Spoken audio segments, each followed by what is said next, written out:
Agora você pode fazer parte do clube de membros do Spurgeon TV. Esses são e-books já disponibilizados para os membros do canal. Todos os dias, novos e-books são adicionados junto com outros benefícios que só os membros têm. Sendo um membro, você passa a ajudar no crescimento desse ministério, tanto na quantidade do que podemos publicar, como na qualidade do material. Nosso propósito é, juntos, atingirmos o maior número de pessoas com solo escritura. Seja um membro do Spurgeon TV. Como saber se sou filho de Deus?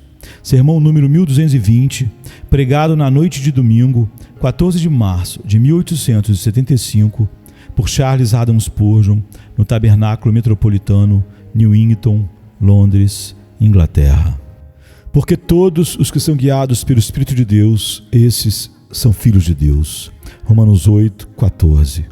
Espera-se que as crianças tenham alguma semelhança com seus pais. Os filhos de Deus, nascidos do mais grandioso de todos os pais, regenerados pela onipotente força do Espírito Divino, certamente demonstrarão um alto grau de semelhança com seu Pai Celestial. Não podemos ser como Deus em muitos de seus atributos divinos, pois eles são únicos e incomunicáveis. Não é possível que exerçamos o seu poder ou possuamos o seu infinito conhecimento. Tampouco podemos ser independentes e autoexistentes, nem possuidores de soberania ou sermos dignos de adoração. O ser humano não pode ser nunca a imagem do Pai tão expressamente como Jesus o é, pois ele, em um sentido misterioso, é o Filho unigênito de Deus. No entanto, podemos imitar a Deus em muitos dos seus atributos, principalmente naqueles que são de um tipo moral e espiritual. Nessas qualidades, devemos ser imitadores de Deus como filhos amados, como está em Efésios 5:1. Ou nossa linhagem celestial não poderá ser distinguida. O ponto mencionado no texto nunca deverá ser um assunto de questionamento, pois se isso for duvidoso, nossa relação filial com Deus não estaria comprovada. Temos de ser guiados pelo Espírito de Deus. Esse Espírito Divino, que está sempre com o Pai e o Filho, deve estar sempre conosco, de modo que sejamos guiados, instruídos, impulsionados, vivificados, movidos e influenciados por Ele. Pois, do contrário, não devemos nos atrever a pensar que somos filhos de Deus. A ideia de uma paternidade divina que se estende por toda a humanidade não parece ter sido reconhecida pelo apóstolo Paulo ou mesmo neste texto.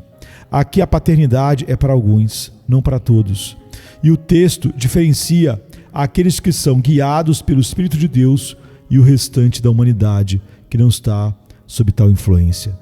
Naqueles que estão desprovidos do Espírito Santo, há um outro Espírito. E esse Espírito os define como filhos de outro pai.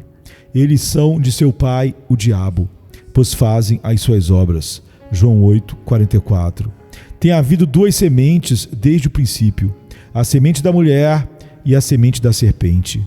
E é tanto falso como imoral acreditar que Deus possui a mesma relação com as duas famílias antagônicas. Não, meus irmãos, o nosso Pai que está no céu não é para ser reivindicado pelos incrédulos como Pai, pois para eles Jesus diz expressamente: se Deus fosse vosso Pai, certamente me amarias. João 8, 42. O texto nos proporciona um teste muito simples, porém taxativo e decisivo, que faremos bem aplicá-lo a nós mesmos. Ele deve ser utilizado para testar a cada um de nós.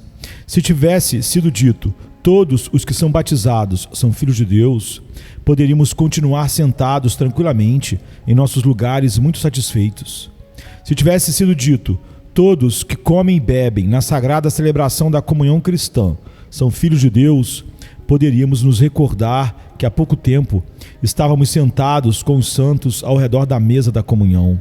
Se praticar determinados atos externos, ou pronunciar certas orações, ou confessar certos princípios ortodoxos, ou abster-se dos vícios mais grosseiros, tivessem sido feitos a marca real e selo celestial dos filhos de Deus, poderíamos ficar à vontade depois de nos assegurar que estamos corretos em relação a essas coisas.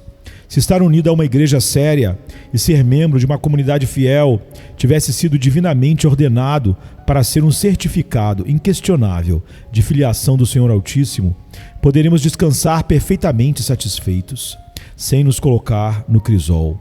Contudo, uma vez que essas coisas não foram organizadas assim, confio que nenhum de nós será tão insensato para negligenciar o exame que o texto sugere a cada mente prudente. Vamos, meus irmãos, não tomem coisa alguma como certa em um assunto tão grave como os interesses eternos de sua alma. Antes procurem a evidência e vejam essa questão, tal como sábios chefes de família fariam se toda a sua riqueza estivesse em jogo. Aqueles que são guiados pelo Espírito de Deus são os filhos de Deus. Aqueles que não são guiados pelo Espírito de Deus não são seus filhos. Portanto, busquem e vejam qual é o Espírito que está em vocês, para que possam saber de quem são filhos. Para onde o Espírito de Deus guia os filhos de Deus? Antes de tudo, ele os guia ao arrependimento. Um dos primeiros atos do Espírito Santo é guiar os filhos de Deus para o propiciatório, com lágrimas nos olhos. Ele nos conduz às abomináveis câmeras de imagens escondidas em nossa natureza caída. Destranca porta após porta e abre diante de nossos olhos iluminados os lugares secretos que estão poluídos com ídolos e imagens repugnantes pintadas sobre as paredes, como diz Ezequiel 8, de 1 a 10.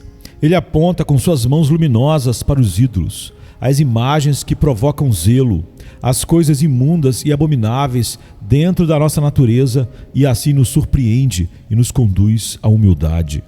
Não poderíamos ter acreditado que tais males assombravam nossas almas. Porém, suas revelações nos desenganam e corrigem nossas presunçosas estimativas a respeito de nós mesmos.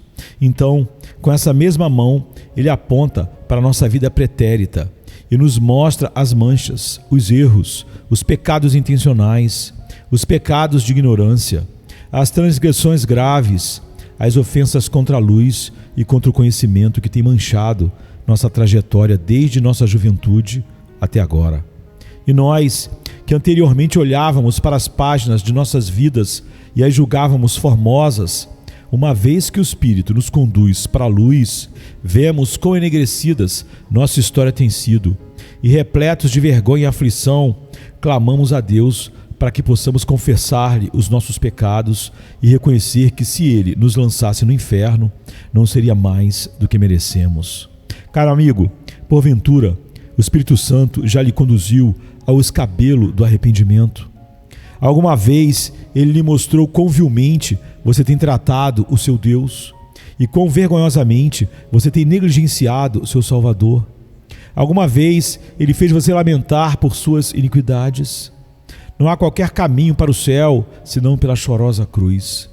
Aquele que nunca sentiu o peso do seu pecado será esmagado debaixo do seu enorme peso quando ele, à semelhança de um instável precipício, naquela terrível hora do julgamento, cair sobre o homem e o reduzir a pó. Ninguém vai ao aposento do verdadeiro arrependimento até que o Espírito Santo lhe conduza até lá. Mas todo filho de Deus sabe o que é contemplar aquele que foi traspassado e lamentar por seu pecado. A sagrada tristeza pelo pecado é tão indispensável como a fé no sangue expiatório. E o mesmo Espírito que nos dá paz por meio do grandioso sacrifício também trabalha em nós um profundo pesar por termos ofendido o Senhor. Se você, desde a sua juventude, nunca sentiu qualquer especial tristeza pelo pecado, então que Deus possa começar uma obra de graça em seu coração, pois certamente a salvação não lhe foi obrada. Você deve sentir arrependimento, pois o arrependimento é absolutamente necessário para a vida divina. Se não vos arrependerdes, todos de igual modo perecereis. Lucas 13, 3. O filho pródigo deve clamar: Pai, pequei. Lucas 15, 21. O publicano deve bater em seu peito e orar: ó Deus, tem misericórdia de mim, pecador. Lucas 18, 13. Querer afastar o arrependimento, que é o companheiro vital e inseparável da fé, seria como destruir uma das válvulas do coração e ainda assim esperar viver. A fé de olhos secos não é realmente fé. Quando o homem tem seu rosto voltado para Jesus, ele necessariamente tem suas costas viradas para seus pecados. Semelhante a buscar a primavera em um jardim antes que tenha caído a neve, assim é buscar a graça em um coração impenitente. Aquela fé que não é acompanhada por arrependimento é uma fé ilegítima, e não a fé dos eleitos de Deus. Pois ninguém jamais confia em Cristo até que sinta que precisa de um Salvador. E não é possível sentir que se necessita de um Salvador, a menos que se esteja cansado com o fardo do próprio pecado. Portanto, o Espírito Santo guia os homens, em primeiro lugar, ao arrependimento. Ao mesmo tempo, enquanto pensam pouco de si mesmos, eles são conduzidos a ter um elevado conceito sobre Jesus. Amados, vocês já foram conduzidos à cruz? Alguma vez estiveram lá? Sentiram que o fardo se desprendia de seus ombros e rolava para o sepulcro do Redentor?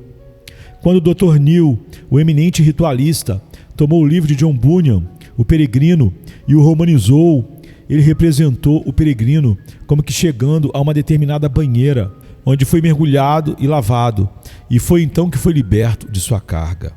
Ele explica isso como sendo o banho do batismo, embora eu nunca tenha visto em qualquer igreja ritualista um batistério grande o suficiente para que um peregrino pudesse banhar-se nele.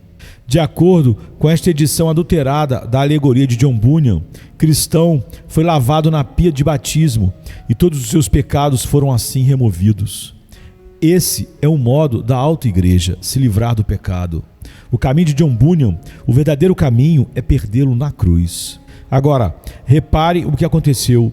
De acordo com a versão de O Peregrino, do Dr. Neil, esse fardo cresceu novamente sobre as costas do peregrino. E não me admira que isso tenha ocorrido, pois uma carga que pode ser removida pelo batismo, entre aspas, retornará com certeza. Mas o fardo que é perdido na cruz nunca regressará. Não há purificação eficaz do pecado, exceto pela fé na incomparável expiação oferecida de uma vez por todas sobre o madeiro sangrento. E todos os que são guiados a essa cruz pelo Espírito de Deus são filhos de Deus. O Espírito de Deus nunca guiou um homem a ter em pouca consideração a Cristo e a ter em grande consideração os sacerdotes. O Espírito de Deus nunca conduziu um homem a ter em pouca consideração o sangue expiatório e a fé simples nesse sangue, e a ter uma grande consideração pelas cerimônias e formas exteriores. O Espírito de Deus reduz o homem e eleva o Salvador. Ele abaixa a carne e sangue até a sepultura, e dá ao homem uma nova vida no Senhor ressuscitado, e que também ascendeu ao alto, como está no Salmo 68:18 e Efésios 4:8. Ele me glorificará, João 16:14, disse Cristo do Consolador, e que de fato é o ofício do Consolador. Meus queridos amigos, será que o Espírito já fez o Senhor Jesus Cristo glorioso aos seus olhos? Irmãos, esse é o ponto acima de todos os outros. Se o Espírito Santo nunca fez Cristo precioso para você, você não sabe coisa alguma sobre ele. Se o Espírito não exaltou a Jesus e abateu suas próprias confianças, se ele não lhe fez sentir que Cristo é tudo aquilo que você necessita e que você encontra mais do que tudo nele, então o Espírito Santo nunca operou uma mudança divina em seu coração. O arrependimento e a fé devem permanecer contemplando o sangrento Salvador. Do contrário, a esperança nunca se juntará a eles e nunca trará a paz como seu companheiro. Quando o Espírito glorifica Jesus, ele nos conduz a conhecer outras verdades. O Espírito Santo guia os filhos de Deus em toda a verdade, como está em João 16:13. Outros podem se extraviar após esta ou aquela falsidade, mas as ovelhas de Deus não ouvem a voz de líderes estranhos. Seus ouvidos estão fechados às suas lisonjas. De modo nenhum seguirão o estranho, antes fugirão dele, porque não conhecem a voz dos estranhos. João 10:5. Amados, nenhuma mentira provém da verdade de Deus. E ninguém que recebe uma mentira foi guiado pelo Espírito de Deus a ela, o que quer que ela diga. Por outro lado, a verdade é como uma recâmara fechada ao homem não regenerado. Ele pode ler o inventário do precioso armazém, mas não pode entrar no aposento secreto. Há um que tem a chave de Davi, que abre e ninguém fecha. Apocalipse 3, 7. E a chave com a qual ele abre é o poder do Espírito Santo. Quando ele abre uma doutrina para uma pessoa, ela a aprende corretamente, pois nunca poderia conhecê-la de outra maneira. Você poderia ir para a universidade e sentar-se aos pés do mais instruído Gamaliel, entre aspas, destes dias, mas você nunca poderia conhecer a verdade de Deus no coração, a menos que o Espírito Santo lhe ensine. Nunca conhecemos uma verdade em todo o seu poder, enquanto ela não seja gravada em nossa alma, como que com ferro quente, por uma experiência de seu poder, ou impressa como sobre bronze, pelas revelações ocultas do Espírito. Somente o Espírito de Deus pode entrelaçar a verdade com o coração e torná-la parte integrante de nós mesmos, de modo que ela está em nós e nós estamos nela. Acaso vocês já foram conduzidos à verdade de Deus dessa forma? Se já o foram, deem glória a Deus, pois assim o Espírito de Deus certifica sua adoção. Os filhos de Deus são guiados não apenas ao conhecimento, mas ao amor. Eles são levados a sentir a calidez do amor, bem como a ver a luz da verdade. O Espírito de Deus faz com que todo verdadeiro filho nascido de Deus arda com amor ao restante da família. Aquele que desconhece o amor cristão é um estranho à graça divina. Irmãos, temos as nossas disputas, pois habitamos onde surgirão as ofensas. Mas devemos ser lentos para nos ofender e ainda mais lentos para realizá-la, pois somos um em Cristo Jesus. E nossos corações estão unidos por seu Espírito.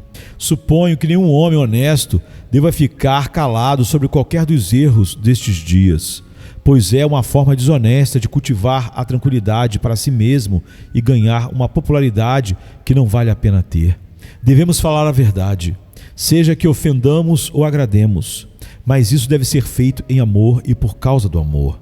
Que Deus nos livre dessa sugestão de Satanás que nos aconselha a falar somente aquelas coisas suaves que agradam aos ouvidos dos homens.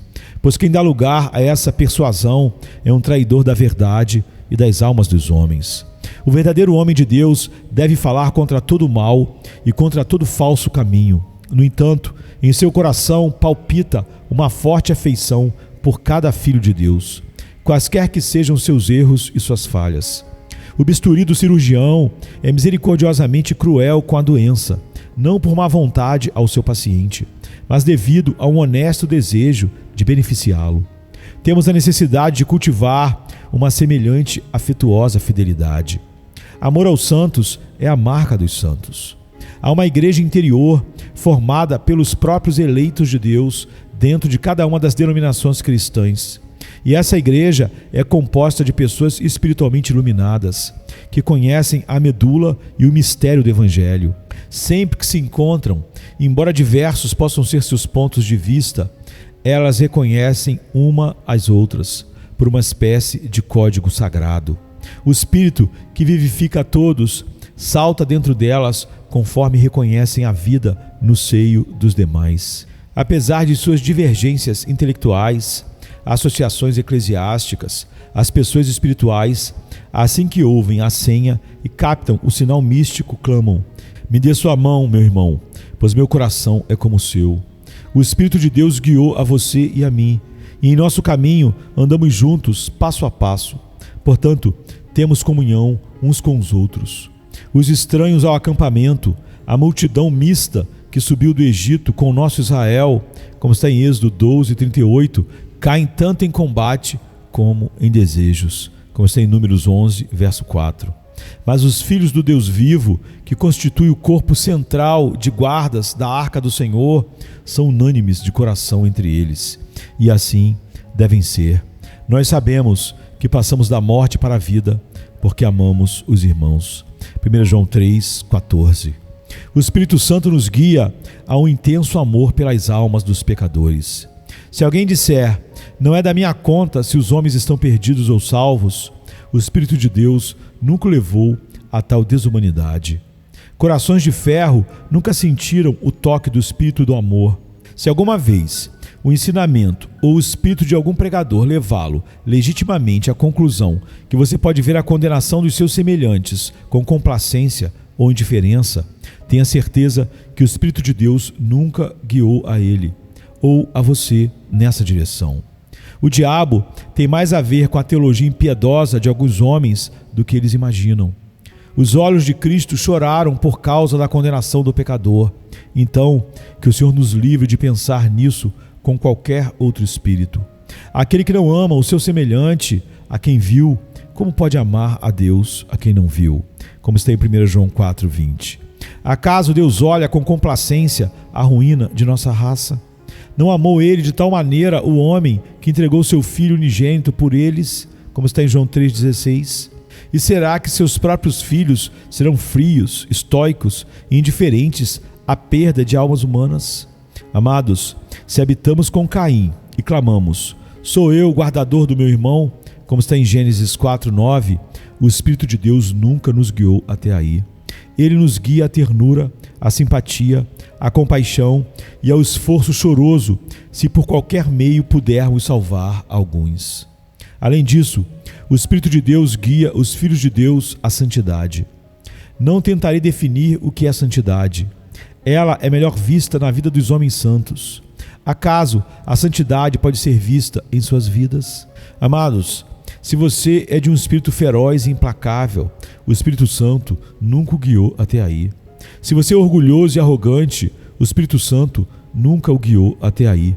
Se você é ambicioso e desejoso por ganhos mundanos, o Espírito Santo nunca o guiou até aí. Se você é falso em suas declarações e injusto em suas ações, o Espírito Santo nunca o guiou até aí.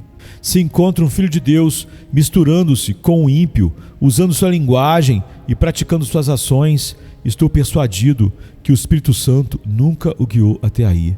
Mas se vejo um homem que vive como Cristo viveu, que é amoroso e tenro, destemido, corajoso, honesto e em todas as coisas cuidando para manter uma boa aparência diante de Deus e dos homens, eu creio que o Espírito de Deus o guiou. Se vejo que esse homem é devoto diante do seu Deus e cheio de integridade diante de seus semelhantes, então espero e acredito que o Espírito de Deus é o seu líder e influencia o seu caráter.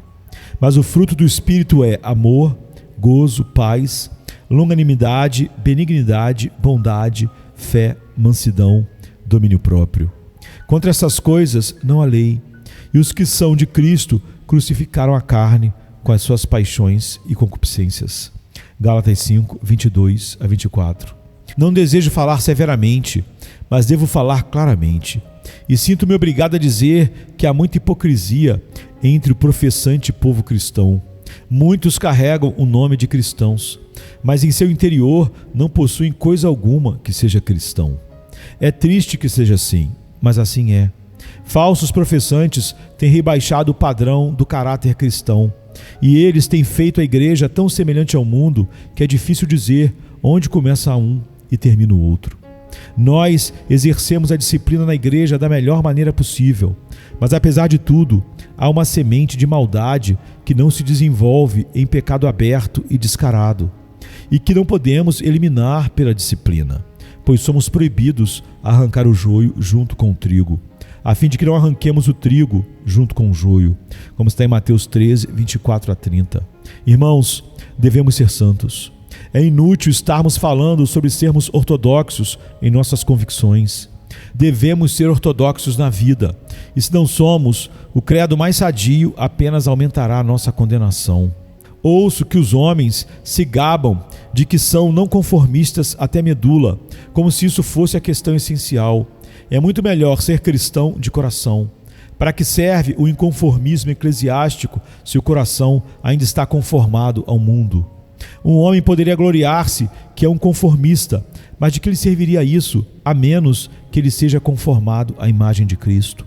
A santidade é a principal consideração, e se não somos guiados a ela pelo Espírito de santidade, tampouco somos filhos de Deus.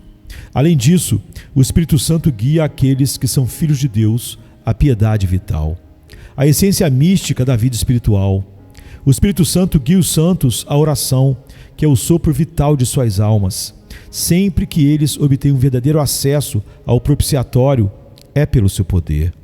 O Espírito Santo os leva a examinar a palavra e abre seus entendimentos para recebê-la. Ele os leva à meditação e a ruminar a verdade. Ele os conduz à comunhão com Ele e com o Filho de Deus. Ele os eleva imediatamente das preocupações mundanas para as contemplações celestiais. Ele os guia para os lugares celestiais, onde Cristo está sentado à direita de Deus e onde seus santos reinam com Ele. Amados, vocês já sentiram alguma vez essas conduções? Eu estou falando sobre elas, mas acaso vocês as entendem? São elas assuntos de experiência constante a vocês? É fácil dizer, sim, entendo o que você quer dizer, mas já sentiram isso? São coisas cotidianas para vocês? Vive o Senhor. Se você não estiver sido levado à oração e à comunhão com Deus, o Espírito de Deus não está em você e você não é dele. Além disso, o Espírito de Deus guia os filhos de Deus à utilidade, uns em um caminho e a outros em outro, enquanto alguns são conduzidos a um serviço muito eminente e à consagração da mais elevada ordem. Bendizemos a Deus pelos missionários que são guiados pelo Espírito de Deus entre as tribos mais selvagens para pregar a Jesus Cristo. Damos graças a Deus pelas santas mulheres que, em nosso meio, foram levadas às partes mais tenebrosas desta cidade para trabalhar entre os seres mais caídos e depravados, para levantar a Cristo diante deles, a fim de que Cristo os levante para si mesmo. Bem-aventurados esses homens e mulheres que são guiados pelo Espírito de Deus para trabalhos mais abundantes, pois mais abundante será a alegria deles. Creio que deveria recordar a todos vocês que, se não estão fazendo coisa alguma por Jesus, o Espírito de Deus nunca os guiou a esta ociosidade. Se comem as gorduras e bebem as doçuras, como está em Neemias 8:10, na casa de Deus, mas nunca fazem coisa alguma por seus domésticos, o Espírito de Deus nunca poderia ter lhes ensinado esta abominável preguiça. Há algo para cada um de nós fazer, um talento encomendado a cada crente. E se temos o Espírito de Deus habitando em nós, Ele nos dirá o que o Senhor nos designou fazer. Ele nos fortalecerá para que possamos realizá-lo e colocará seu selo e sua bênção sobre isso quando for realizado. Esses galhos mortos da videira que não produzem cachos para o Senhor, seja pela paciência no sofrimento ou pela atividade no trabalho, não têm qualquer evidência de que são da família da fé. Aqueles que não tomam parte no trabalho para Jesus dificilmente podem esperar que, ao final, sejam participantes de sua glória com Ele. Assim, de uma maneira simples, sem mergulhar profundamente no assunto, lhes dei uma resposta à pergunta: para onde o Espírito de Deus guia os filhos de Deus? Agora, vou responder com ainda maior brevidade a outra pergunta: como o Espírito guia os filhos de Deus? A resposta seria esta: o Espírito de Deus opera sobre nossos espíritos misteriosamente. Não podemos explicar seu modo de operação, exceto que provavelmente estaremos certos se concluirmos que ele opera sobre nossos espíritos semelhante ao modo com que nossos espíritos operam sobre o espírito de outras pessoas, apenas que de uma forma mais nobre. Como faço para influenciar o espírito de um amigo? Eu faço isso, geralmente, transmitindo a ele algo que sei, e espero que isso tenha poder sobre sua mente, sugerindo-lhe motivos e, assim, influenciando os seus atos. Eu não posso atuar sobre a mente de meu vizinho mecanicamente. Nenhuma ferramenta pode tocar o coração. Nenhuma mão pode moldar a mente. Atuamos sobre a matéria por meio de máquinas, mas atuamos sobre a mente por meio de argumentos, por meio da razão, por meio da instrução, e assim nos esforçamos para moldar os homens da forma como desejamos. Um grande instrumento que o Espírito Santo usa sobre a mente é a palavra de Deus. A palavra, segundo a temos impressa na Bíblia, é o grande instrumento nas mãos do Espírito Santo para guiar os filhos de Deus no caminho correto. Se você quer saber o que deve fazer, diga como o velho escocês costumava dizer à sua esposa: pegue aquela Bíblia para mim. Esse é o mapa do caminho. o guia na mochila do peregrino celestial. E se vocês são guiados pela palavra de Deus, o Espírito de Deus está com a palavra e opera através dela. E então você é guiado pelo Espírito de Deus. Cite capítulo e versículo para uma ação, e a menos que você tenha desvirtuado a passagem, você pode estar certo que agiu corretamente. Certifique-se que tal e tal coisa é um mandamento de Deus escrito no livro inspirado pelo Espírito Santo, e você não precisará de uma voz de trovão vinda do céu ou um sussurro angelical, pois você tem uma sobremaneira segura palavra de profecia, a qual fará bem prestar atenção, tal como uma luz que brilha em um lugar escuro.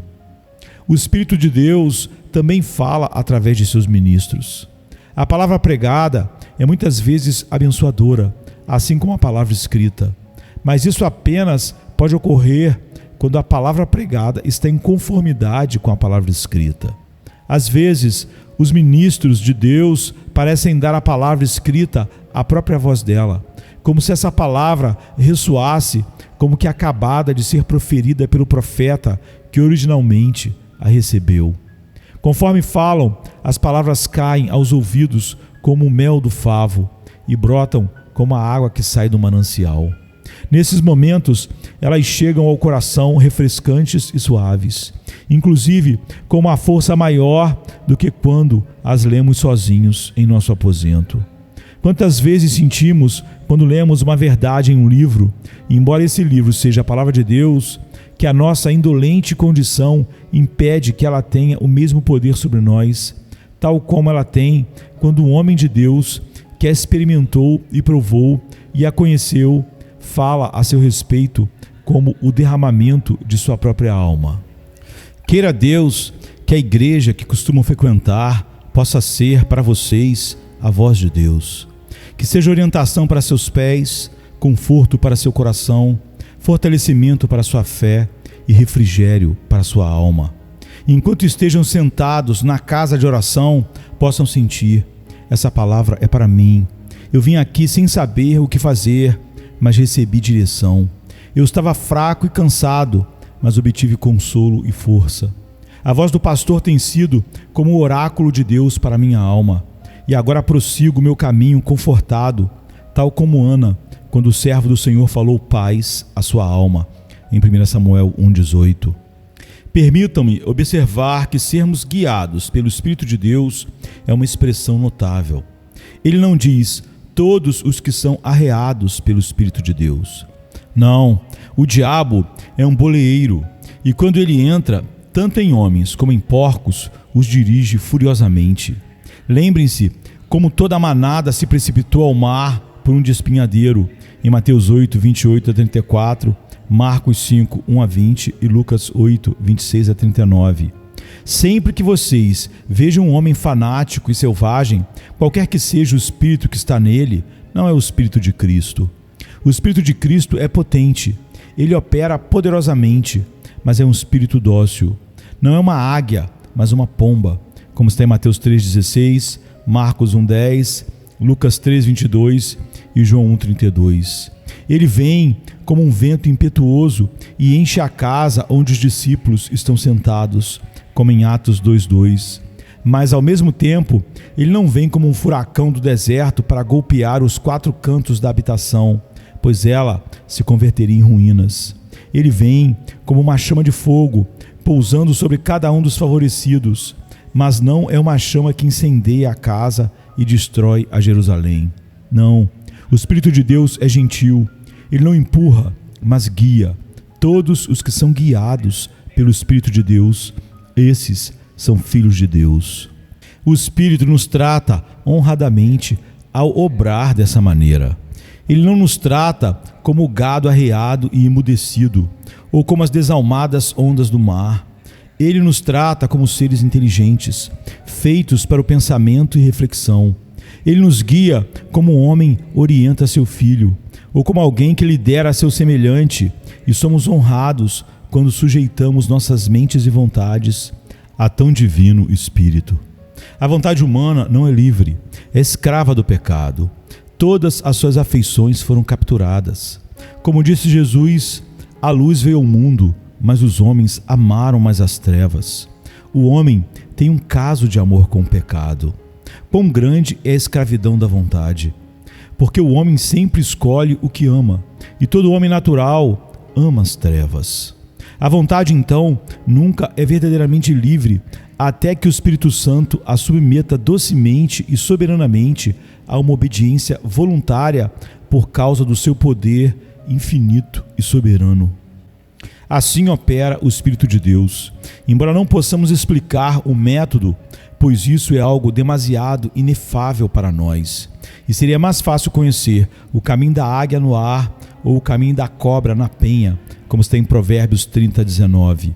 Assim como não podemos entrar até as origens do mar, como está em Jó 38:16, assim também a operação do Espírito está oculta de todos os viventes. Dissemos um pouco sobre o tema e, tanto quanto possível, respondemos à pergunta: como o Espírito guia os filhos de Deus? Mas nós somos de ontem e nada sabemos, como diz Jó 8:9. Portanto, confessando nossa ignorância, prosseguimos. A última pergunta é: quando o Espírito guia os filhos de Deus? Irmãos, essa pergunta necessita uma ávida resposta. O Espírito de Deus sempre guiaria os filhos de Deus, mas infelizmente há momentos em que os próprios filhos de Deus não querem ser guiados. Eles são obstinados e teimosos e se apartam. A condição mais saudável de um filho de Deus é ser sempre guiado pelo Espírito de Deus. Notem isto: ser guiado pelo Espírito todos os dias, não somente aos domingos, não apenas nos períodos separados para oração, mas durante cada minuto, de cada hora, de cada dia. Devemos ser guiados pelo Espírito nas pequenas coisas, assim como nos grandes assuntos. Pois ainda que fôssemos guiados pelo Espírito em todos os assuntos e por toda a nossa vida, se realizássemos apenas uma ação à parte do Espírito e suportássemos os resultados completos dessa ação, ela nos arruinaria completamente. A misericórdia é que o Senhor restaura nossas almas, mas nunca há uma única hora em que um cristão pode permitir desviar-se do caminho do Espírito. Se você tem um guia ao longo de um intrincado percurso e você permite que ele lhe conduza por meia hora, mas então você diz: agora vou dirigir a mim mesmo nos próximos 5 minutos. Nesse curto espaço de tempo, você perderia o benefício de ter um guia. É claro que um piloto que apenas ocasionalmente dirige o barco é um pouco melhor do que nada. Se você estivesse atravessando um caminho difícil e desconhecido, você faria com que todas as direções se tornassem inúteis se dissesse: disseram-me para virar à direita na torre, mas pretendo tentar à esquerda. Esse único desvio afetará toda a sua jornada posterior. Se somos realmente filhos de Deus e erramos, nosso líder divino fará com que retrocedamos nossos passos com lágrimas amargas e que sintamos quão perversa coisa é termos escolhido nossos próprios enganos.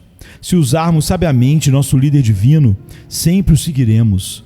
Filho de Deus, o Espírito deve guiá-lo em tudo. Bem, mas, você diz, ele o fará o quê? Se o fará, sim, para o seu espanto. Quando você está em dificuldades, consulte o Espírito Santo na palavra. Ouça o que Deus disse no inspirado livro, e se nenhuma luz vier de lá, então ajoelhe-se e ore. Quando em uma estrada rural você vê um letreiro que lhe diz que caminho seguir, você fica satisfeito em seguir suas direções.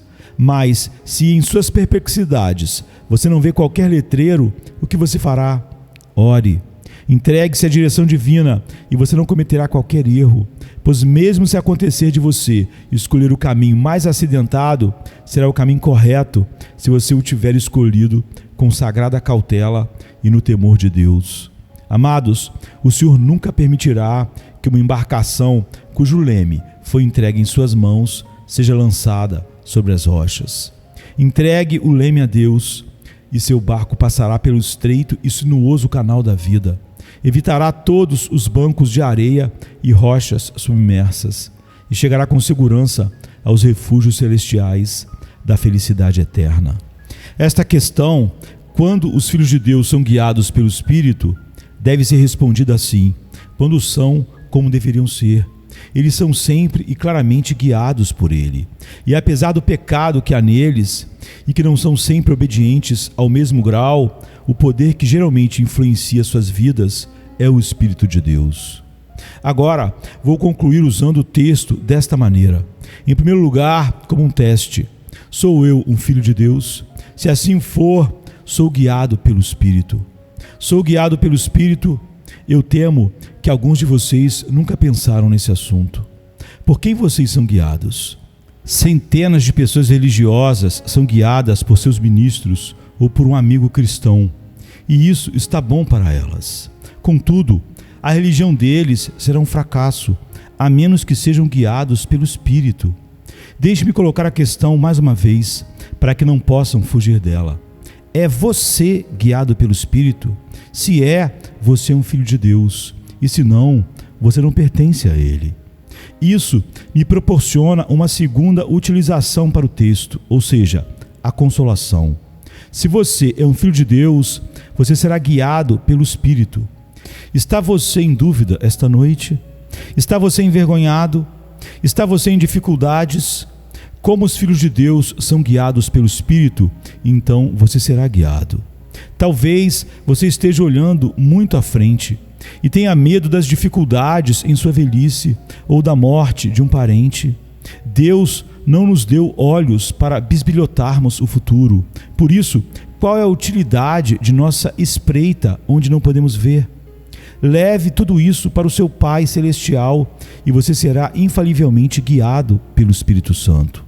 Quando você chegar ao lugar onde pensava que haveria uma dificuldade, muito provavelmente não haverá qualquer uma. Quem nos revolverá a pedra da porta do sepulcro? Marcos 16:3, disseram as santas mulheres. Mas quando chegaram ao sepulcro, eis que a pedra já havia sido removida. Prossiga caminhando com fé, como um filho de Deus, com a plena certeza que o caminho da fé, se não é fácil, será sempre um caminho seguro, e tudo estará bem, e você será levado em um caminho adequado às moradas eternas. A última palavra de todas é esta. O texto é uma garantia. Se você é guiado pelo Espírito de Deus, então você certamente é um filho de Deus. Se você pode dizer hoje à noite, eu me rendo à vontade do Senhor. Não sou perfeito, gostaria de ser. Estou sobrecarregado com milhares de debilidades, mas se o Senhor me ensinar, estou disposto a aprender. E se Ele tiver paciência comigo, vou me esforçar para segui-lo. O que eu não daria para ser perfeitamente santo. Anseio ser puro interiormente. Desejo, acima de todas as outras coisas neste mundo, nunca ofender o meu Deus, mas andar com Ele na luz, como Ele na luz está.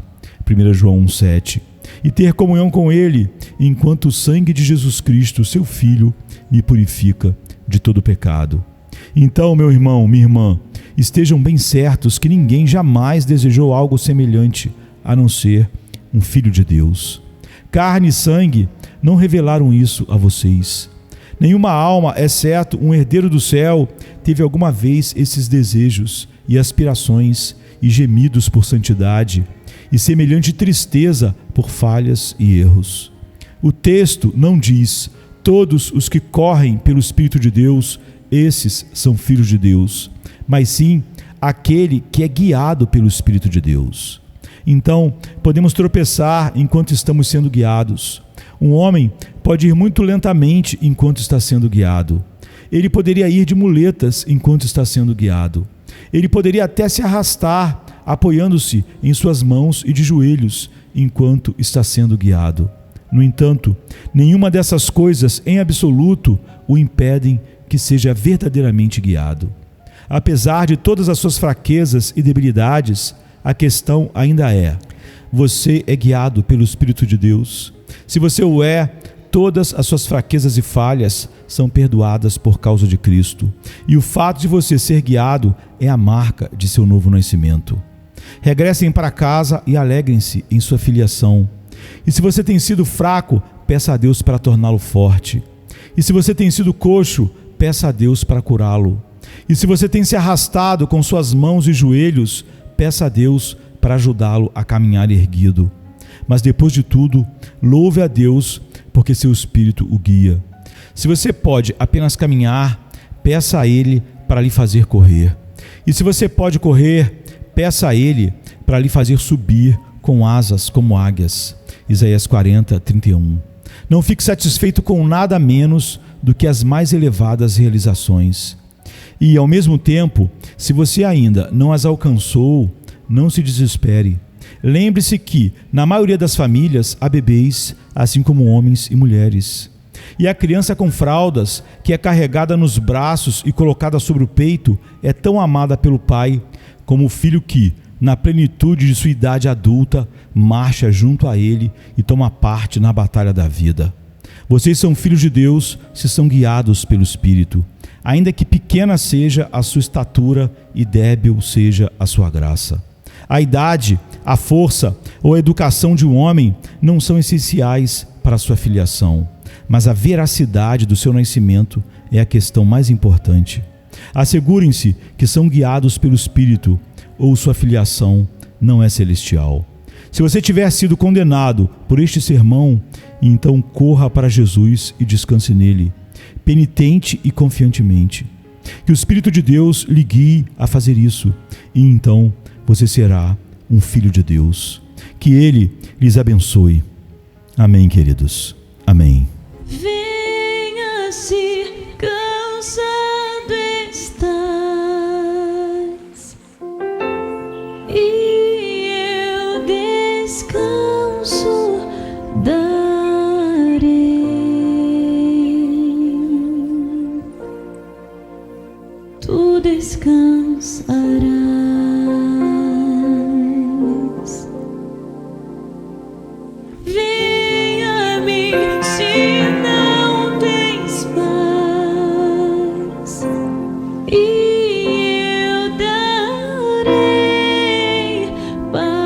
Sem fim,